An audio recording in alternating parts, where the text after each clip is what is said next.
Ready start.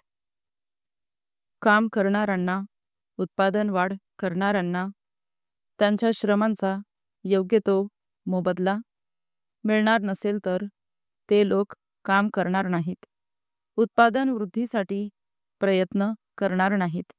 कदाचित बेकायदेशीर मार्गांनी संपत्ती व सुख मिळवण्याचा त्यांचा प्रयत्न राहील. म्हणजेच त्या प्रकारचे प्रोत्साहन या नव्या प्रवाहामुळे त्यांना मिळेल. आवडो अगर न आवडो आपण या वस्तुस्थितीला तोंड दिलेच पाहिजे. माणसांना खडतरपणे कामाला लावायचे असेल तर त्यांना त्याचा मोबदला म्हणून काही ना काहीतरी मिळाले पाहिजे. आज आपल्याला आत्यंतिक गरज आहे कष्ट उपसण्याची, उत्पादन वाढवण्याची, राष्ट्र उभारणी करण्याची, बचत व गुंतवणूक करण्याची. हे सगळे केल्यानंतर आपल्या पदरात पडणार विपुल राष्ट्रीय संपत्ती. त्यानंतर करणार आपण तिचे समान वाटप.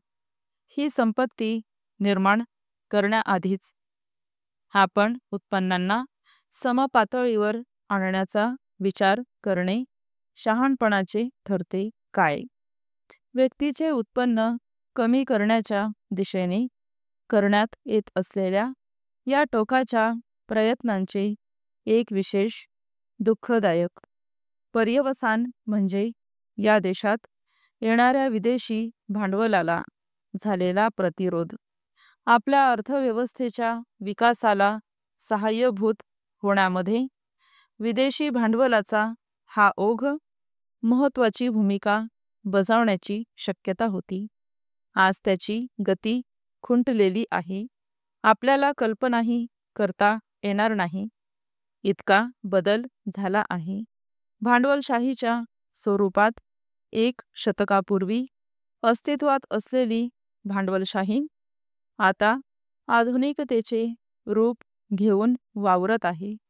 अलीकडच्या सर्वात आधुनिक अशा कल्याणकारी राज्याच्या चौकटीत अगदी घट्ट बसण्याची किमया तिने करून दाखवलेली आहे.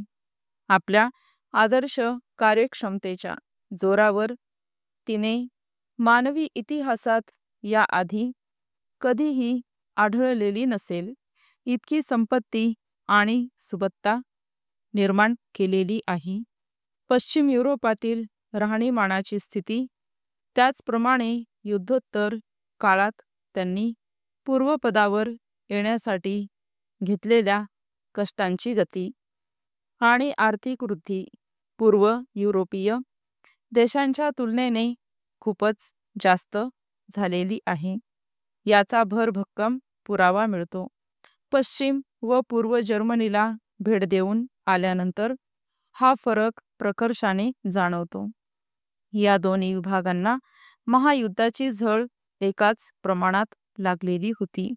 त्या स्थितीतही आज त्या विभागात आढळणारी आर्थिक हालचाल आणि लोकांचे जीवनमान यांच्यात आश्चर्यकारक तफावत दिसून येते.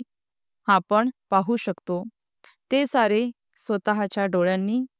पश्चिम जर्मनीत सगळीकडे धमालच उडालेली आहे. सगळीकडे काही ना काहीतरी उद्योग उलाढाल चाललेली दिसेल. स्टॉप.